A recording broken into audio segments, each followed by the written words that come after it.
Чё вообще, что происходит? Сегодня день охуительных историй. Пу-пу-пу. Мне стыдно, мне страшно. Я не хочу идти в школу. Я не знаю, куда мне деться. За то, что я ходила в футболке короля и шута, на меня напала девочка с ножом. Ты понимаешь, что вот здесь ты просто своей не станешь никогда. Я знаю один способ – присоединиться к буллингу.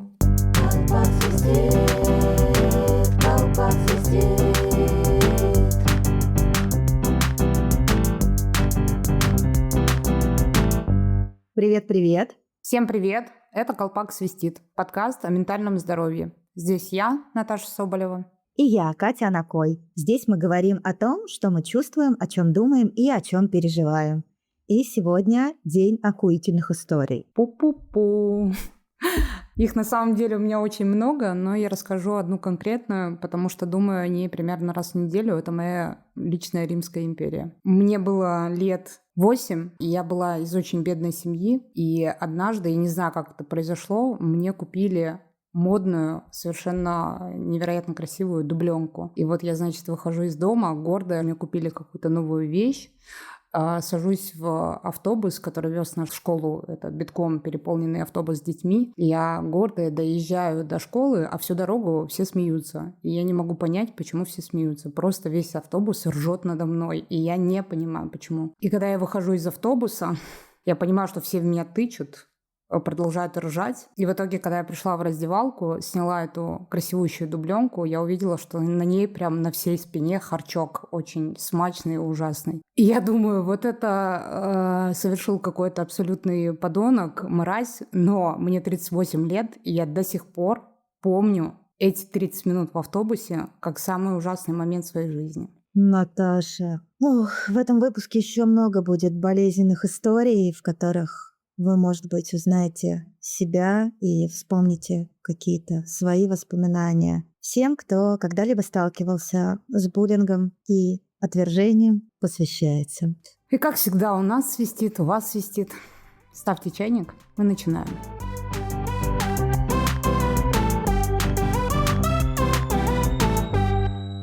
Сегодняшний выпуск про страх быть отвергнутой, про опыт буллинга и травли и какой след он в нас оставляет. И какие-то сцены, которые, может быть, были в школе или в детстве, потом могут влиять на то, как мы боимся, не высовываемся, сомневаемся в себе, потому что буллинг остается не только в школьной жизни, да, но и в нас. И сегодня мы будем говорить об этом, говорить не как специалисты, а делиться своим личным опытом, спрашивать о ее опыте нашу гостью. Сегодня у нас в гостях семейный и индивидуальный психолог, член команды DocPsyFest и Рыцарева Тим, автор курса про привязанность и бесплатного обнимающего бота Лена Покровская. Лена, привет.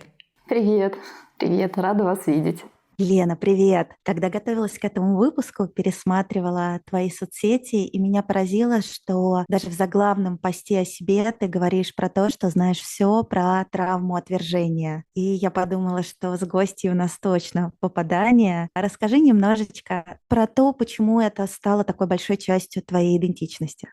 Ты перелистала мои соцсети, а я такого не делала. Я даже не помню, что говорила о том, что я знаю все про травму отвержения. И сейчас мой внутренний самозванец такой: а все ли ты знаешь про травму отвержения? Может быть, не все? Что ты там написала в своем заглавном посте? Но вообще, мне хочется сказать, что детство оставило свой след. У меня есть опыт буллинга, наверное, это то, что заложило определенный фундамент в мои знания на чувственном уровне, что такое, когда тебя отвергают. Я сейчас поймала себя на мысли, что когда начала говорить о том, что откуда я знаю про травму отвержения, мне стало не просто об этом говорить. Я думаю, окей, я сейчас скажу про то, что у меня был буллинг, на этом, наверное, все. Это все, что у меня есть. И очень так интересно, метафорично получается, да, рассказывая о том, почему это стало такой неотъемлемой частью моей идентичности. И первое, что возникает в мыслях, я расскажу про буллинг, и это все, что у меня есть. Это как-то даже грустно. Ничего себе.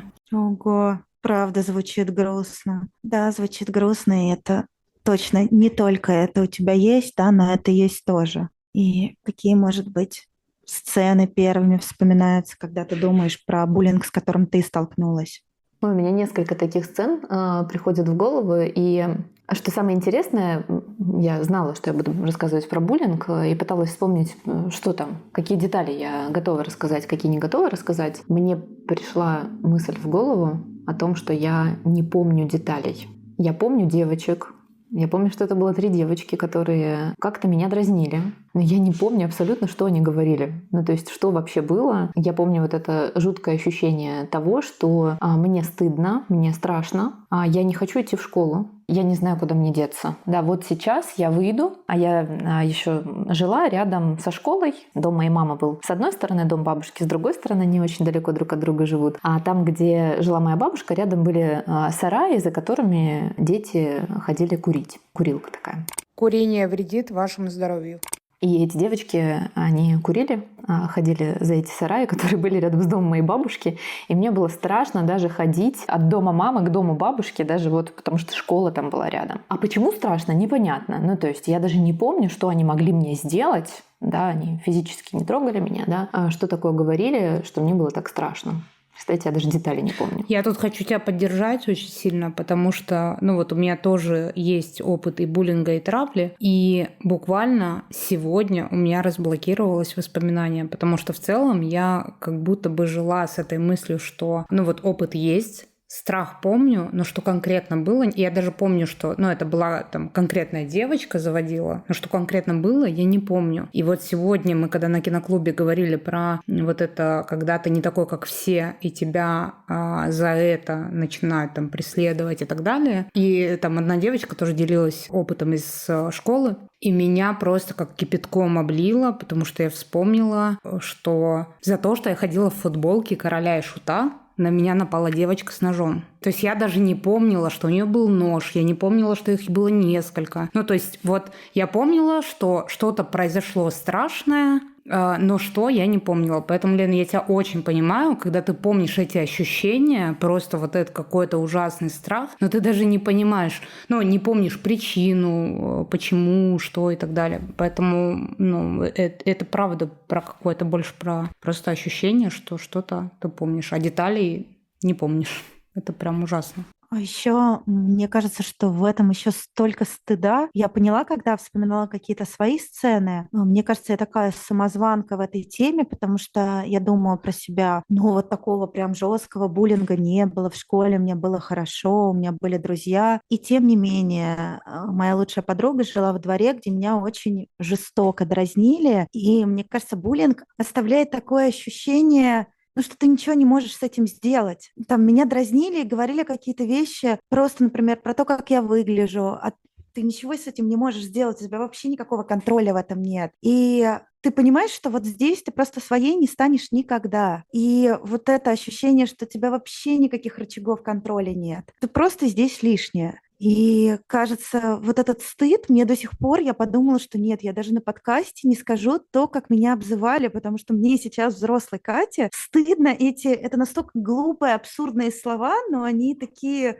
стыдные. Мне очень откликается то, что ты говоришь про «нет места» и про стыд, естественно, потому что буллинг — это то, в чем очень много стыда. Да, я чуть позже расскажу то, чем долго не могла поделиться, да, про конкретно этот буллинг. То, собственно, что мне было много стыдно, но мне хочется сейчас продолжить твою мысль про «здесь нет контроля». Я пыталась контролировать, и мой способ контроля, который я выбрала, я решила уйти после 9 класса. То есть мой буллинг начался в 9 классе. Я пришла к маме и говорю: мама, я уйду после 9 класса, пойду в медицинский колледж, потому что я люблю биологию. У меня там получается. Мама посмотрела на меня и такая: никуда ты не уйдешь, ты еще маленькая, а там нужно было ездить в другой город, ну, в смысле, я в поселке жила, и нужно было ездить в город на автобусе, учиться, либо там, не знаю, какое-то общежитие, а я вот 9 класс, маленькая, я еще тут страдаю, что меня булят девочки. Я, кстати, не помню, наверное, я рассказывала маме про то, что вот меня обижают, да, но не получила того отклика, который был нужен, но я, честно говоря, даже не знаю, какой отклик мне был нужен в этот момент, да. Наверное, я была бы счастлива, если бы мама сказала: конечно, пойдем, выберем колледж, в который ты поступишь.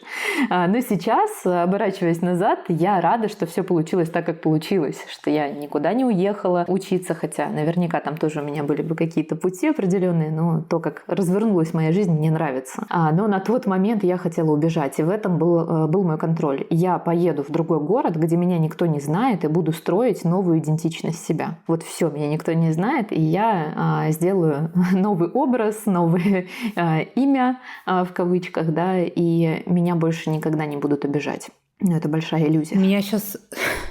Я не знаю, как это вообще так работает. Ну, так и работает, собственно. Лена рассказывает свою историю, и я такая: вот что я в полицейскую академию-то поступала. Ну, тогда она милицейская академия называлась. У меня в какой-то момент появилась навязчивая идея поступить в академию. Ну, в академию МВД. И я думала, что это потому, что, вот папа у меня милиционер, и я такая: это из-за папы. А сейчас я Лену слушаю и такая: ой-ой, кажется, это было не из-за папы.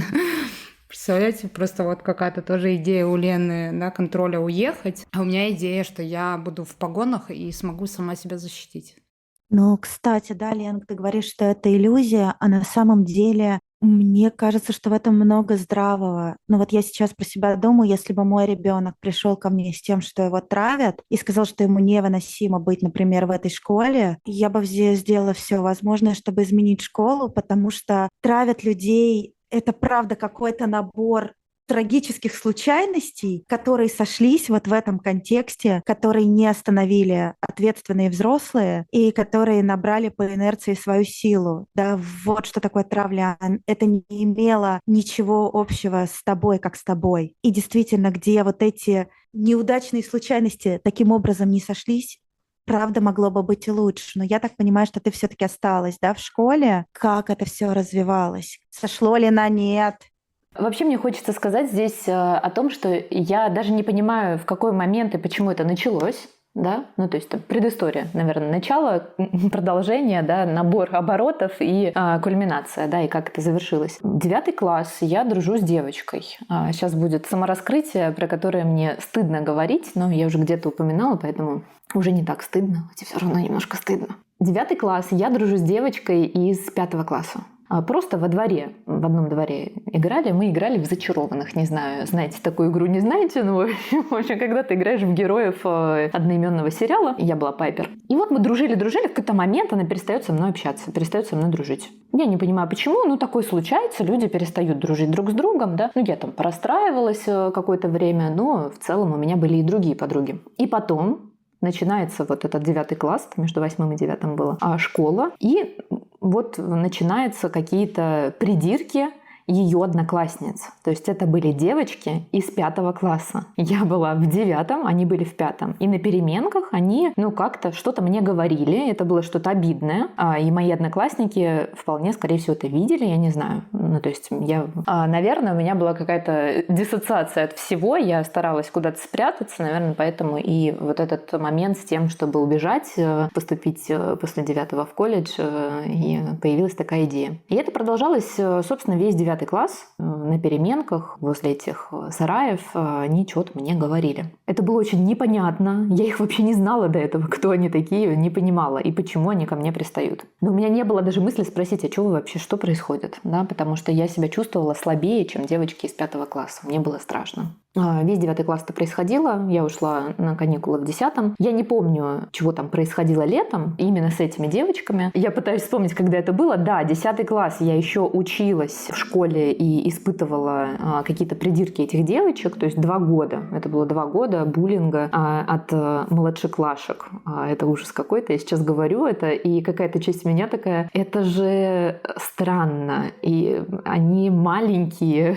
Почему вообще это происходило? И потом я после 10 класса уже не имела возможности пойти учиться в колледж, да, приходилось дальше продолжать. И я познакомилась с мальчиком, это были мои первые серьезные отношения. Этот мальчик был старше меня, и, возможно, это меня спасло, потому что буквально после того, как я начала с ним встречаться, всякие придирки и обзывательства в мою сторону прекратились. Я не знаю, как это сработало в данном случае, но могу предположить, что я почувствовала, что у меня есть какая-то защита, мальчик вполне себе ничего был, и, может быть, они подумали, что, ну вот, она теперь сильная, да, почувствовали это. Но я не знаю, что у них было в голове, может быть, они переросли, но я все-таки связываю это с моментом, что у меня появились отношения. Я помню твой пост про это, да, и как будто бы дополнительный стыд связан, да, что это девочки младше тебя, хотя их просто много, да, и это просто настолько какой-то несправедливый процесс,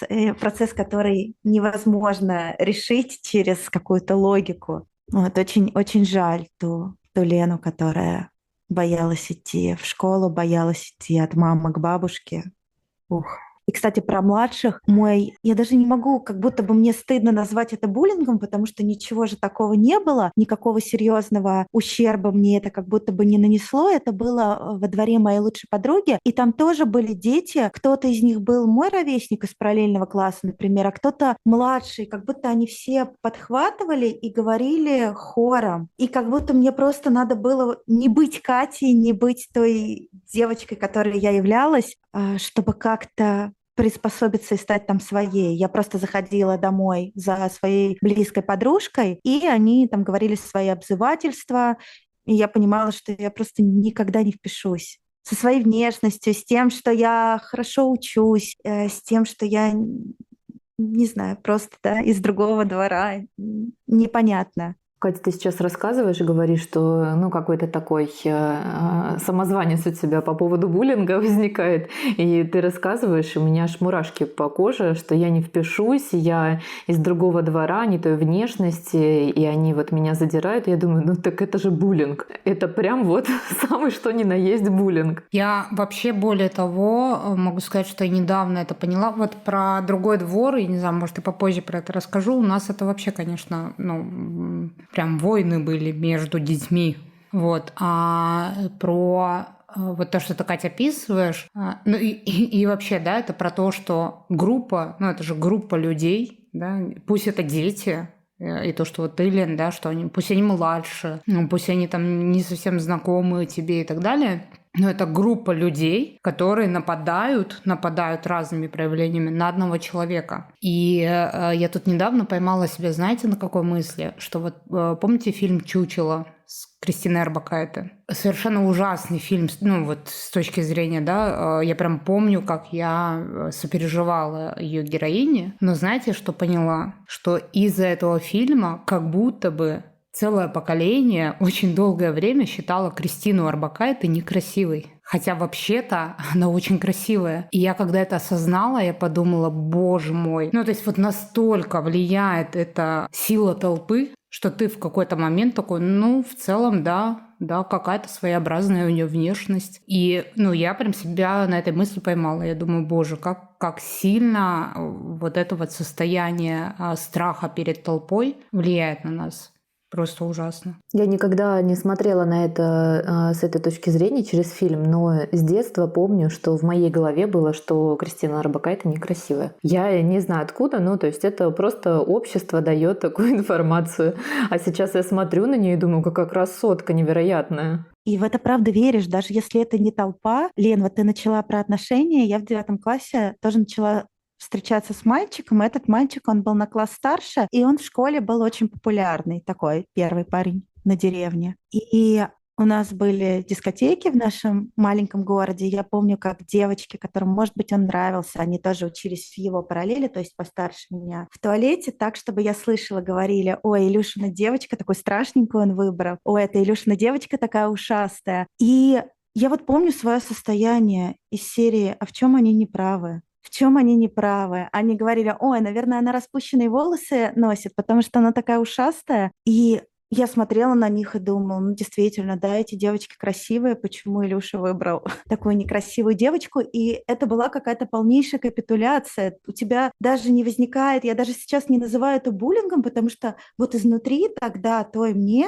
казалось, что это просто какая-то объективная реальность. Но просто начинаешь в это верить, да. Я точно так же очень много лет, вплоть там, ну да, как юности, молодости. Меня, в общем, в классе называли губошлепка. Ну и я верила в то, что у меня ужасные какие-то губы, что с ними что-то не так, что я шепелявая. Ну, то, что я шепелявая, я до сих пор верю в это. Вот. Но это прям очень сильно на меня повлияло. Но вот, надо сказать, мне сильно повезло, что тетя, моя любимая тетя Надя, однажды почему-то я ей сказала, что вот я губошлепка. Она меня спросила, почему я так думаю. Я ей сказала, что вот одноклассники меня так называют все, что вот есть один мальчик, который так меня называет, и теперь все меня стали так называть. И она говорит: нет. И она, значит, включила какую-то кассету с фильмом, где Анджелина Джоли была. И она говорит: смотри, у тебя губы, как у нее. Вау. Очень красивые. Вау. И я поверила тете. Потрясающе. Ой, привет твоей тете. Всем подросткам. Да, всем подросткам по такой тете, потому что так легко поверить в то, что с тобой что-то не так. О боги, как я хочу такую тетю сейчас себе в жизнь, которая будет мне показывать и говорить: да нет, смотри, какая ты.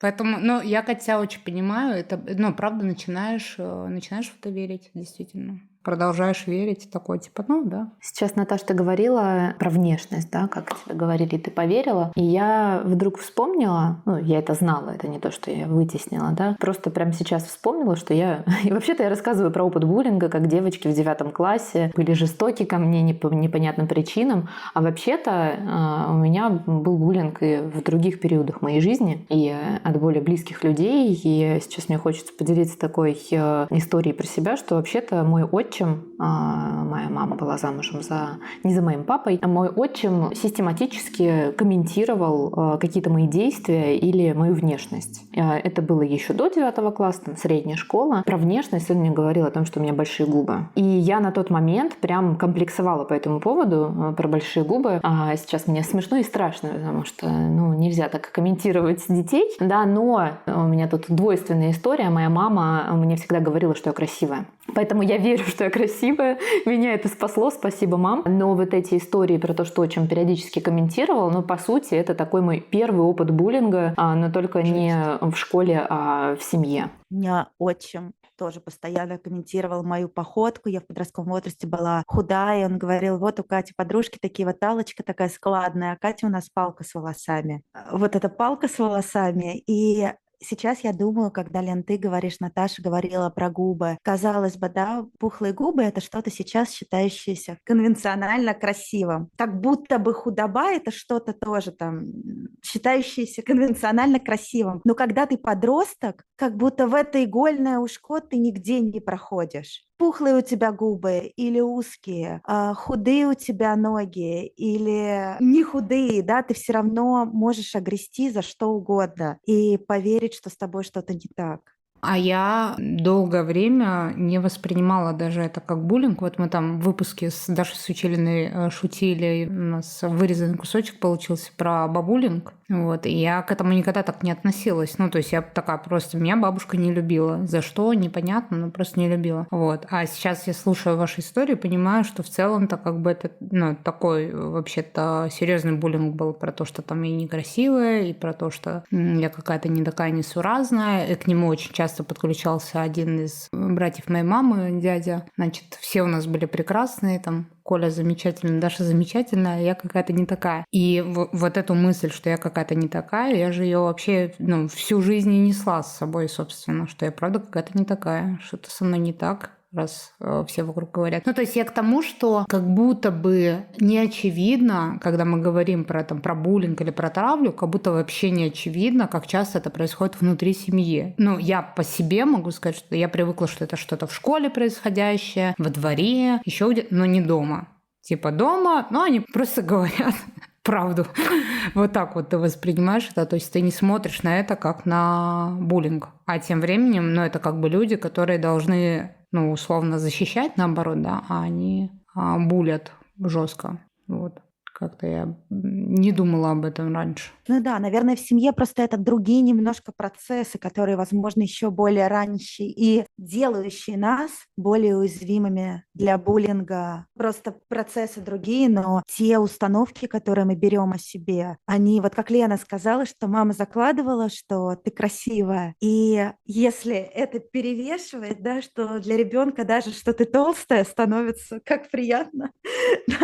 Они увидели это, да, это как комплимент. То есть есть какие-то, видимо, и протективные факторы, которые делают нас где-то более устойчивыми. А есть какие-то, в которые мы верим и видим это просто какой-то правдой, да? Дома просто говорят правду. Ну, это еще, Катя, такая история, которая формирует рабочую модель себя. То, что говорят родители, да, это что-то про меня. Это прям с раннего детства история. Ну, не только то, что говорят, и как ведут себя со мной. И вот она, рабочая модель. Я недостаточно хороша. Я прихожу в мир и иду с мыслью, что я недостаточно хороша. И тогда я начинаю верить этим людям, которые меня булят, что правда во мне проблема, не в них. Вообще-то агрессоры они. Это в них проблема. Нужно с ними работать. Родителям, социальным работникам, ну, в общем, явно не в тебе проблема. Но ты так веришь в это, потому что когда-то кто-то тебе об этом сказал. Хочется пошутить. Ну, они же как бы родные-то, они же нас дольше всех знают, они же нас больше всех знают. Но в чем они не правы?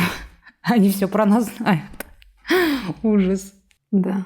А еще, Катя, мне здесь хочется добавить, Кать, не знаю, почему я к тебе обращаюсь. Вот эта рабочая модель, она формируется, с одной стороны, в контакте со значимым взрослым, да, и вот мам, пап говорили, и я в это верю. А с другой стороны, мы же можем еще наблюдать, и наблюдать, как мама к себе относится, как папа к себе относится, что там с границами у них происходит. И если, например, мама не принимает себя со своей внешностью, да, мы можем что-то себе перенимать. Такое трансгенерационное послание, да, с некоторым таким вот отношением к себе, потому что детки, они впитывают как губки, да, как к себе относиться, а как можно, чтобы ко мне относились. Я, знаете, тут еще хочу сказать важную штуку такую, что она может быть не очевидна, и в том числе, вот, может, нас кто-то слушает. Конечно же, это далеко не всегда про внешность, потому что вот в моем случае вот эти нападки на мою внешность, они начались как раз где-то там в пубертатном периоде. А до этого, даже если мне там что-то и говорили, я вот сейчас не вспомню, но в меня это вообще не попадало, потому что я с детства считала, что я некрасивая. И, там, в целом я всю жизнь... Я и сейчас считаю, что я некрасивая, но не к тому, что это что-то болезненное, а просто я такая, у меня очень обычная внешность. В том числе у меня мой любимый мультик был про гадкого утенка. Вот. И я прям верила такая, что я вырасту и стану лебедем. Они просто меня не поняли. В целом плюс-минус это и произошло. Вот. Но именно поэтому в меня это ничего не попадало. То есть даже если мне маленько что-то говорили про внешность, в меня это не попадало, потому что я такая, да я сама про себя знаю, что я не особо-то вообще, поэтому что вы тут мне сделаете? Но при этом это же не всегда про внешность, потому что вот основные истории у меня связаны с буллингом и даже там какой-то травлей, в том числе, они связаны с моим социальным положением. То есть из-за того, что я из достаточно бедной семьи, и из-за того, что там я носила одежду на несколько размеров больше, там за братом, за сестрой донашивала, там из-за того, что я придумывала всякие истории, там типа, что мне то купили, все, то есть я обманывала своих одноклассников. Вот. Из-за этого очень много было буллинга в мой адрес. То есть меня прям как бы буллили за то, что я из бедной семьи, что я там нищая. Не про внешность. Потому что, конечно, причин сильно много у детей, за что буллить. Это ужасно, конечно. Наташ, меня так поразило. У нас есть подкаст, который не вышел. Там не попала история Наташи про сережки. Расскажи ее сейчас. Она просто... Да. Но вот это одно из последствий, да, когда тебя очень долгое время булят за то, что там ты из бедной семьи или еще что-то, ты начинаешь в какой-то момент пытаться соответствовать, конечно же. Вот. И в какой-то момент, наверное, это было там в классе в 3, я не помню, но, в общем, это начальная школа была. У нас все девочки начали прокалывать уши. И вот там всем прокалывали пистолетом, у всех красивые там золотые сережки, а у кого-то гвоздики, у кого-то такие, как это, с карабинчиком. В общем, всем прокалывали уши. Ну и мне же нельзя выделяться, мне надо быть как все. Я в какой-то момент взяла на носках, есть такие металлические крепежи, которые скрепляют новые носки. Вот они иногда сшиты, а иногда такие железки на них. И я, в общем, эти железки прицепила себе на уши, как будто у меня проколоты уши. Вот этими железками. И пришла в школу. И меня, конечно, раскусили. Конечно, смеялись всем классом, как-то толкали, еще что-то, очень смеялись, всем рассказывали. Потом там на перемене пошли всем рассказывать, что вот какая я там глупая и так далее. Типа, что ты думала, что мы не поймем? И было, конечно, ужасно, потому что, ну вот я еще сейчас думаю, я-то еще не понимаю, типа, я-то хочу быть, ну, как вы, я хочу соответствовать, а вы еще хуже меня, типа, топите за то, что я вот хочу соответствовать. Вот. И на самом деле это история, за которой, ну, которой я прям, она так иногда какими-то флешбэками такими всплывала у меня в голове. Наверное, 2 года назад мне попалось видео Reels, где девушка рассказывает, что у нее была точно такая же ситуация в детстве. И меня это так освободило. И я помню, я написала гигантский комментарий про то, что я просто не могу остановиться и рыдать, потому что мне казалось, что я одна такая на всем белом свете, дура, взяла и вставила в уши себе эти железяки. Вот. И там в комментариях так много девочек, которые делали то же самое. И я думаю, господи, насколько сильно это все на нас влияет. Ну, то есть это ужасно просто, когда ребенок ищет какой-то вот такой способ просто соответствовать, просто чтобы в очередной раз не сказали ему, что ты какая-то не такая, что-то с тобой не так. И вот начинаешь придумывать всякие эти истории, вставлять эти железки в уши, иногда врать или еще что-то. А потом, когда тебя еще и раскрывают, буллинг X1000, конечно, в этот момент. Я каждый раз теперь, когда открываю новую пару и открепляю эту штуку, я думаю, Наташа, тебе. Мне эта история так поразила, насколько правда нет рычагов. Если ты не стараешься стать своей, ты ей не становишься. Если ты очень стараешься, ты все равно ей не становишься. И как будто в это игольное ушко ты просто не можешь пролезть никак не можешь вписаться. И это как будто, про такую сильную схему дефективности, которую закладывают вот такие штуки, когда ты раз за разом не вписываешься, и нету даже вообще шансов быть принятой такой, какая ты есть. Катя, ты сейчас говоришь о том, сколько ни старайся, ты своей не станешь, и куда-то ты мне очень глубоко попала, потому что как будто бы вся эта история с буллингом, буллинг — это как будто такая вишенка на торте в целом моего детства, да, потому что я росла без родного папы, да, я знала, что это отчим, я его, между прочим, сама выбрала, как гласит легенда семьи. Конечно, я не могла выбрать отчима в 3 года, но живу я с такой информацией. Я ходила в гости к папиным родственникам, и я там чувствовала себя не своей. Они мне казались более богатыми, но они были обеспеченнее, чем мы. Мы тоже бедно жили. Наташа, привет. И это всегда было стыдно. Моя бабушка продавала самогонку, и мне за это было так стыдно. Я помню, как ко мне приходили друзья или мой парень, взрослый тогда уже. И я такая быстрее в комнату, чтобы не видеть, не слышать, да, вот какие-то такие моменты. И всегда хотела дружить с классными девочками в классе. И они со мной то дружили, то не дружили. Такая вот как непостоянная мать. Знаете, вот это вот сегодня удовлетворяем потребности, завтра нет. И вот это ощущение, что я не вписываюсь, оно как будто бы со мной правда по жизни. И потом на тебе еще буллинг, на всю эту твою историю. И ты такой, я явно не вписываюсь, да.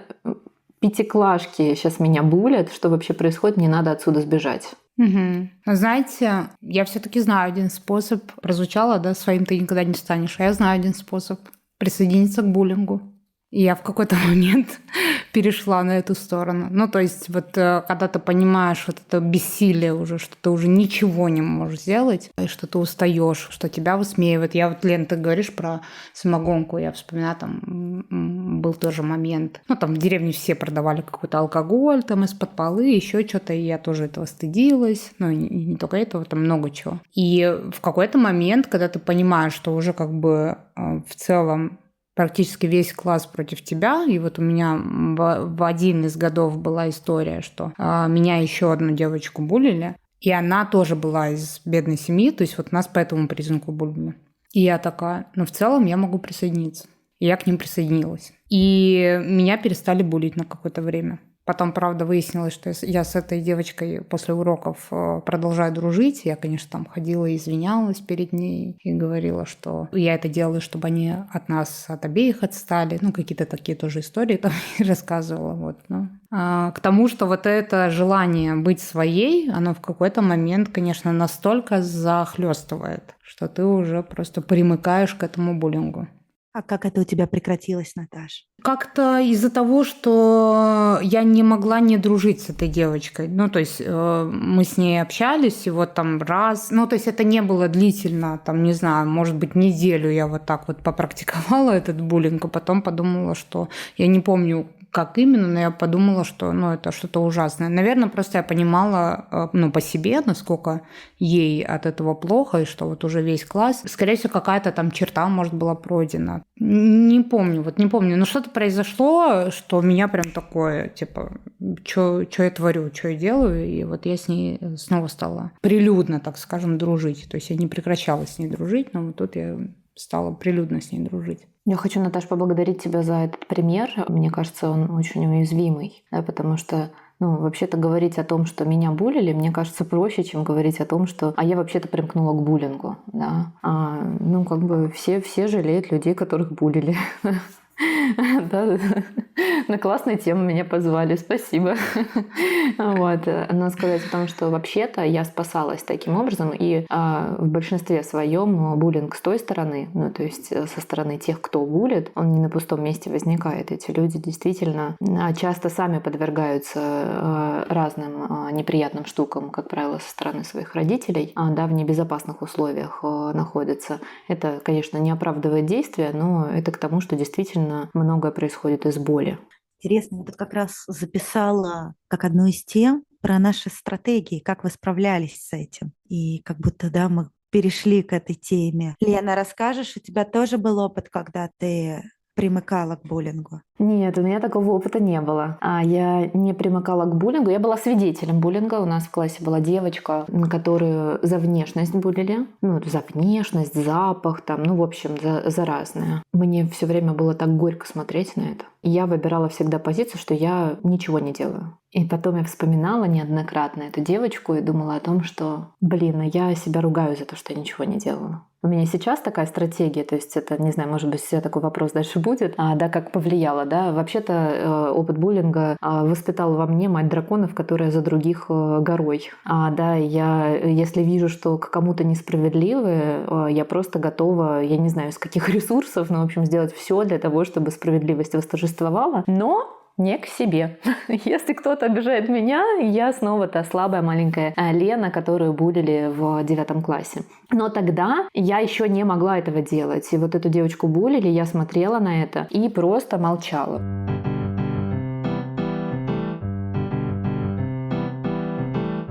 Мне сейчас так хочется сказать, вдруг слушает кто-то из ребят, с которыми я училась. Я с 1 по 11 класс училась в одном классе. И, ребята, с вами было хорошо. Вы, правда, были такими добрыми. Наверное, да, не все из нашего класса такое могут сказать, но вот прямо жестокого буллинга в классе я не помню. Возможно, это заслуга нашей первой учительницы. Я помню, у нас был мальчик Рома, который очень сильно заикался, и он читал какой-то рассказ дурацкий в 1 классе про кукурузу. И кукуруза — это само слово довольно нелепое, когда он еще на этих слогах ку-ку-ку-ку-ку. И мы всем классом просто покатились, и наша учительница сказала про то, что как бы вы себя чувствовали, ребят, что вы творите. И я помню, вечером я со слезами рассказывала маме, как я тоже смеялась над Ромой, как это вообще ужасно. И вот именно в школе я помню, по крайней мере, свой класс как безопасное место. Мне кажется, это редкий опыт. Хочется сказать спасибо этой учительнице, что она вовремя отреагировала. Возможно, не только Катя со слезами на глазах рассказывала, да, но и другие как-то подумали, поставили себя на место, да, зеркальные нейроны, они у нас есть, ура! Но это вау, вау. Я, кстати, вот когда Лента говорила про то, что ты была свидетелем буллинга, но ничего не делала, во-первых, хочется сказать, мы все были детьми, и как будто не мы должны были что-то с этим делать, да, мы были взрослые, которые должны были с этим что-то делать. Но вот как раз такой пример учителя, я вообще сейчас прям слушаю, думаю, как круто, да, что учитель пресек это сразу. А я, Наташа, еще думаю о том, что в моем случае буллинга я не понимаю, кто мог вмешаться в этот момент, потому что это не мой класс. Ко мне в классе хорошо относились. Я была средним таким ребенком. Я не была среди звезд класса, да, хотя иногда я почему-то оказывалась в их хорошем расположении, в их компании. Но и я не была среди изгоев класса. Хорошо училась, да, была адекватным, нормальным ребенком. И это пятиклашки. Вообще, кто мог вмешаться, к кому можно было обратиться, кроме как к маме, и сказать: мама, я убегаю отсюда просто в другой город, я не хочу быть здесь. Какая-то вот для меня до сих пор безвыходная ситуация, и я не понимаю, что вообще произошло, что они решили ко мне приставать. Я еще, знаете, про что хотела поговорить, что иногда, может быть, это не буллинг, но ощущение себя лишней, какой-то социально изолированной. И вот эти истории, они же тоже оставляют какой-то след. Да, когда есть ощущение, что нет места, что ты здесь никак не впишешься. Не знаю, у меня, например, такое было, я занималась, это смешно звучит, но я занималась волейболом. Мне не то чтобы доставляло это какое-то удовольствие, у меня ни хрена не получалось.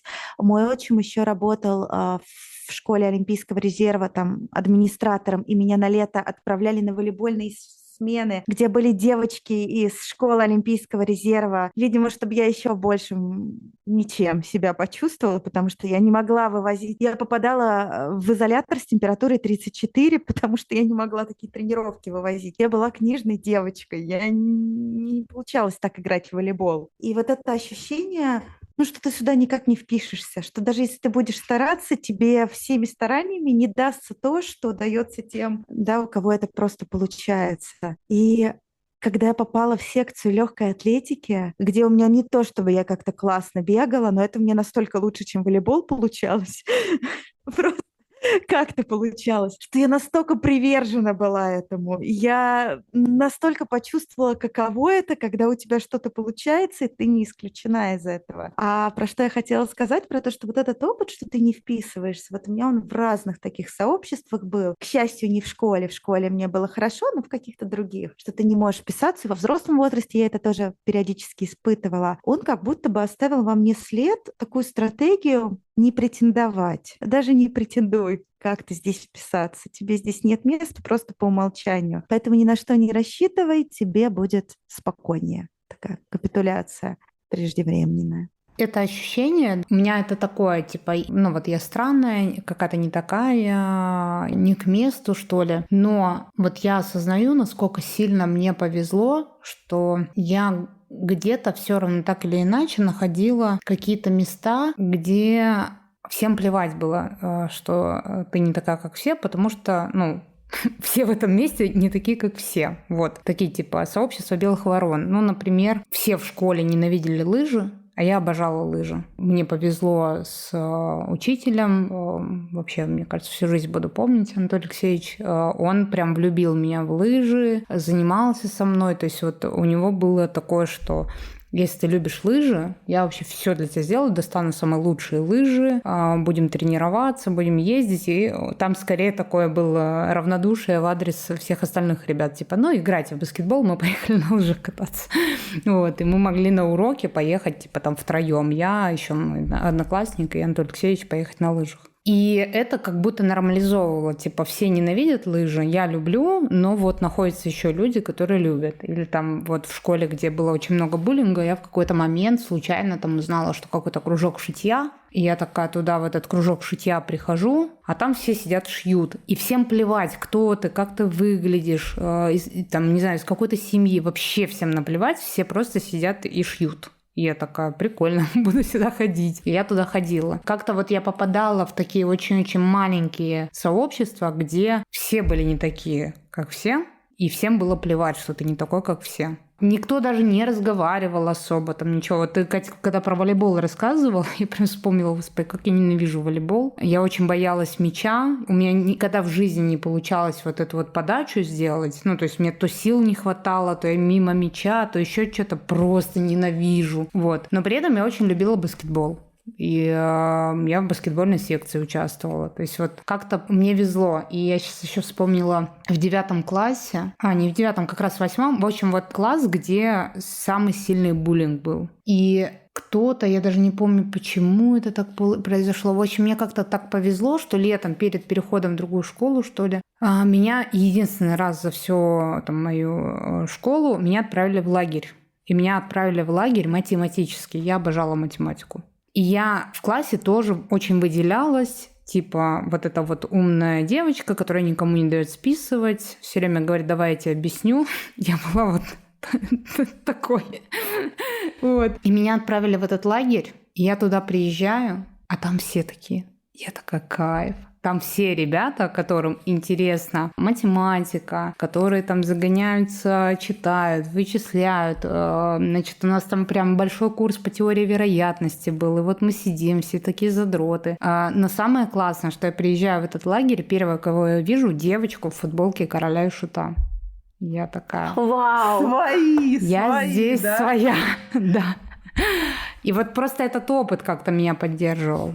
Мне кажется, это такая порочная идея до бесконечности колоться о кактус, развивая то, что не получается. Ты когда сказала про эту подачу, я прямо телом помню, что когда мое место, вот этот переход в волейбольной команде, и мое место на подаче, как диафрагма просто в горло поднимается, и ты знаешь, что ты сейчас всех подведешь, что неизбежно. У тебя все сжимается, и ты знаешь, что сейчас мяч полетит в эту сетку, на тебя обернется твоя команда. Типа, ну это же Катя подавала, ясно. Может быть, кто-то спросит, типа, может, ей поближе подходить. Но даже когда я поближе подходила, у меня ничего не получалось. Но я ходила на этот долбанный волейбол, который у меня не получался. Ух.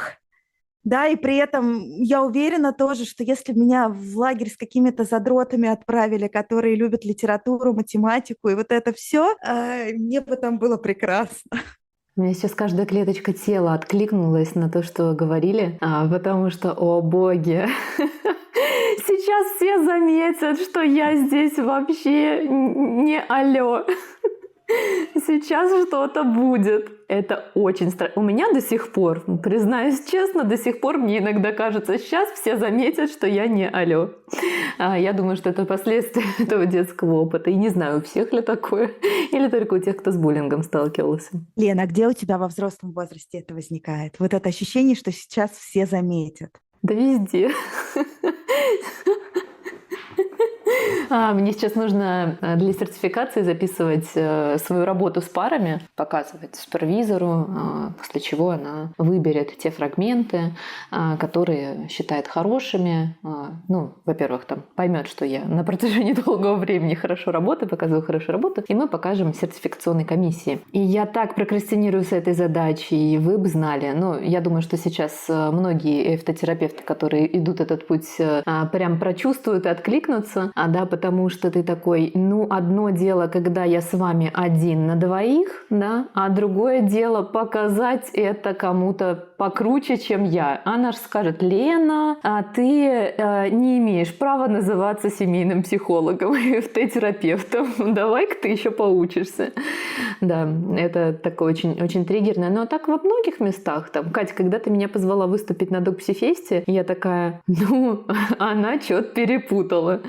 И еще пишешь, кого мы еще позовем, и среди них Татьяна Рыцарева. Я такая: о, приехали. То есть я буду выступать там, где будет выступать моя ролевая модель. И я такая думаю, ну вот сейчас-то все и поймут, какая я. При этом выступила классно и продолжаешь активно выступать. Да, спасибо тебе, Катя, за то, что поверила в меня. И мне кажется, что вот эти вот моменты, когда у нас внутренние самозванцы, которые говорят «ты не алё», очень сильно активные, да, моменты, в которых в нас все-таки верит кто-то классный, такие как Катя Накой или Татьяна Рыцарева, они становятся в конце концов исцеляющими, потому что мы на этой энергии идем, ладно, в меня поверили, но мой внутренний критик говорит, что я не алё, но я сейчас вот попробую, по крайней мере, я иду через страх и соглашаюсь из такого вот. И для меня, ну вот моя сейчас боль, мне страшно оказаться не такой с точки зрения мозга, что я где-то что-то не знаю, где-то что-то забуду, где-то покажу не тот результат, и поймут, что я на самом деле тут просто красивая, глупенькая девочка. Очень интересно, вот Лена про такую сторону сказала. У меня, конечно, эта сторона про то, что сейчас все увидят, что я странная. Ну и вот эта вот идея, с которой я всю жизнь жила, что я странная, и только вот в том году я для себя приняла, что я странная, не такая, как все, но это очень круто, что я странная и не такая, как все. Вот это вот уничижительное, на мой взгляд, слово. У меня недавно там был тоже пост про это, уничижительное слово «не такуся». Я его очень люблю, это слово. Вот. Для меня оно не какое-то негативное. Но вот про то, что сейчас все увидят, какая я настоящая, и поймут, что я настоящая, это вообще-то очень странная. И вот эта вот странность, она вызывает недопонимание. И люди отворачиваются, когда они не понимают. И как бы и сил нет рассказать, почему ты такая странная. И при этом хочется, чтобы как бы в целом-то любили, да, тебя. И когда Кате я рассказывала про то, почему я люблю Стромае, и Катя говорит: ой, выступи на фесте с этой темой. Я не знаю, Кать, помнишь ты мой ужас на лице или нет, но внутри меня был такой ужас, потому что это сейчас вот это моя любовь к Стромае, к его истории, вот это вот такое 13-летнее исследование его жизни, судьбы и так далее, и творчества, это как раз странность. Ну, то есть, мне кажется, люди так не делают, это моя странность. И показать большому количеству людей эту свою странность — это трындец. Ну, то есть, если я сейчас пойду и расскажу всем, что там, не знаю, смотрю фильмы про Жана-Поля Готье, меня восхищает мода, да, там, как Маржела придумывал свой там деконструктивизм, все покрутят у виска и скажут, какая я, сумасшедшая. И вот этот парадокс, что я иду и на самом деле, вот, мне кажется, я вам об этом не говорила, в этом выступлении про публичную уязвимость я делаю самую большую в своей жизни публичную уязвимость. То есть уязвимо для меня было не то, что я там рассказала про какой-то опыт, да, про какие-то сложности, с которыми я сталкивалась в жизни. То есть даже те истории, которые я со слезами на глазах рассказывала, для меня было не так страшно, как вообще рассказать про то, что мне нравится как Стромае, то есть, что я настолько задрот, и вот в этой всей истории вот так сильно погружена в этот, как сейчас модно говорить, лор. Я сейчас такая думаю, боже, какой парадокс. То есть я рассказываю про публичную уязвимость, и вообще никто не знает, что больше всего я сейчас боюсь, что люди подумают, какая ты странная, что ты рассказываешь про Стромае. И это такой прикол. И вот к тому, что, это правда, что когда мы публично какую-то открытость и уязвимость демонстрируем и где-то в этом получаем поддержку, это, конечно, становится целительным. Потому что, помните, да, потом я как конвейер такая, а еще я про Бэнкси могу рассказать, а еще я могу про это рассказать, а еще про это, а еще про это. И вот у меня уже серия этих лекций про публичных личностей. И, я такая, в целом, как бы людям норм, что у меня такой вот прикол есть.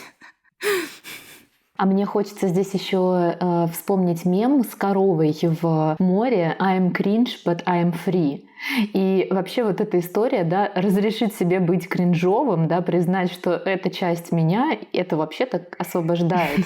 Вот, может быть, кого-то это очень сильно поддержит, я как-то это публично точно не рефлексировала, но вот еще какая история со мной произошла. Из-за того, что я запустила вот этим выступлением про Стромае цикл вот этих своих лекций, и в том числе была лекция про Бэнкси, где я рассказала про то, как, вообще-то тоже очень-очень много лет я слежу за его творчеством, там, знаю его биографию, этот фильм «Выход через сувенирную лавку» я разбирала. И, в общем, в какой-то момент мы разговаривали с сестрой, с которой вот за последние несколько лет у нас очень сблизилась прям связь. И, в общем, я прям помню, мы сидим в ресторане, и я ей рассказываю что-то там очередное про Бэнкси, очень насыщенно, очень там искренне что-то говорю, и она в какой-то момент говорит: слушай, я вообще ничего не понимаю, вообще не врубаюсь, но я вижу, что тебя настолько сильно это зажигает, то есть ты с таким огнем про это говоришь, это, говорит,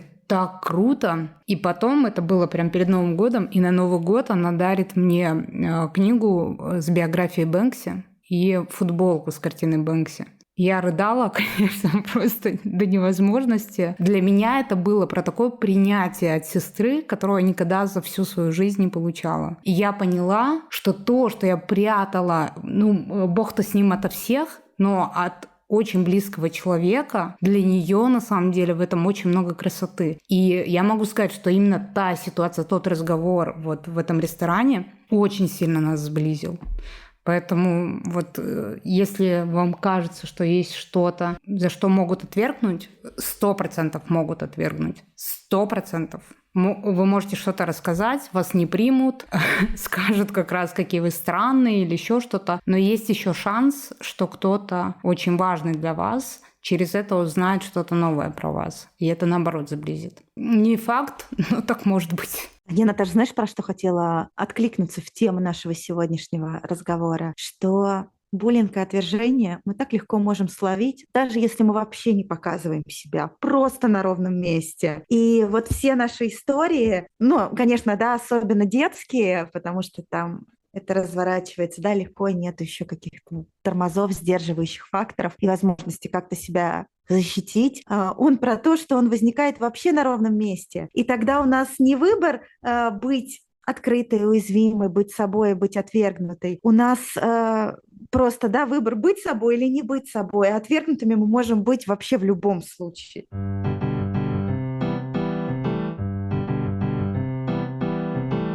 Как будто, может быть, это такая штука неочевидная, но я вот сегодня на киноклубе как раз про это очень много говорила и думала про то, что вот мой опыт буллинга, травли и вот такого отвержения ни за что, вот так скажем, да, он меня в том числе научил замечать, когда люди оказываются в таком уязвимом, незащищенном положении. И мне кажется, очень важно вот в мире, в котором мы постоянно говорим про личные границы, про то, что нельзя вмешиваться, про то, что это их жизнь, пусть сами разбираются. Короче, мне кажется, что где-то вмешиваться нужно, потому что у меня тут такая была история, вот я сегодня про нее рассказывала, что на кассе в «Пятерочке» две продавщицы прям с такой, знаете, ненавистной иронией, смехом и каким-то стёбом рассказывали мужчине, скорее всего, он из Таджикистана. Они, значит, его учили, что ему нужно запомнить, как называются сигареты, которые ему нужны. И в следующий раз, будь добр, запомни, и тут не приходи к нам, и не доставай нас, что мы тут должны тебе каждую пачку. В общем, это было настолько ужасно и отвратительно. И я это наблюдаю,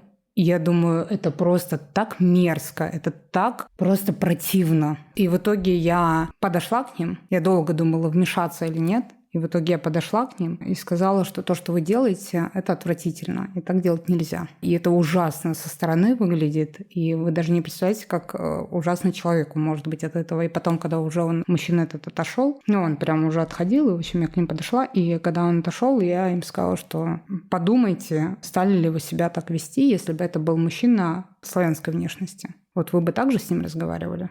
Или нет. Вот. В общем, я к тому, что вот этот опыт, пережитый мной, мне, наверное, в какой-то степени позволяет замечать вот эту несправедливость. И мне кажется важным не просто ее замечать, а останавливать там, где я могу остановить, там, где это безопасно для меня. И не знаю, хочется верить, что они так больше не будут разговаривать. Мои части, которые защищают других людей, передают привет твоим. Мне кажется, это правда очень важным и ценным. И я люблю говорить, что мы становимся такими не благодаря, а вопреки. Мне кажется, это как раз убирает вот этот флёр того, что нужно пройти. Мы вопреки этому опыту, да, становимся такими чувствительными, такими эмпатичными, потому что на самом деле кто-то, пережив опыт буллинга, не справляется и становится сам агрессором. Ну, то есть насилие, оно порождает насилие. И в этом плане не все становятся такими добрыми, чувственными и эмпатичными, как случилось с Наташей, да, кому-то,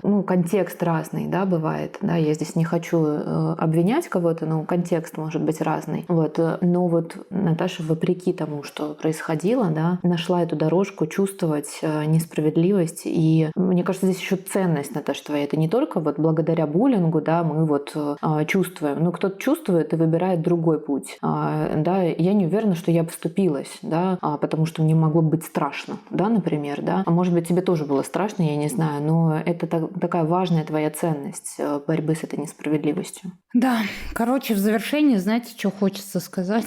Хочу это публично заявить. Я вот тут с недавних пор стала думать, что мир спасет не любовь, а что мир спасет эмпатия. Потому что любить мы можем не всех, а эмпатию проявлять мы можем ко всем.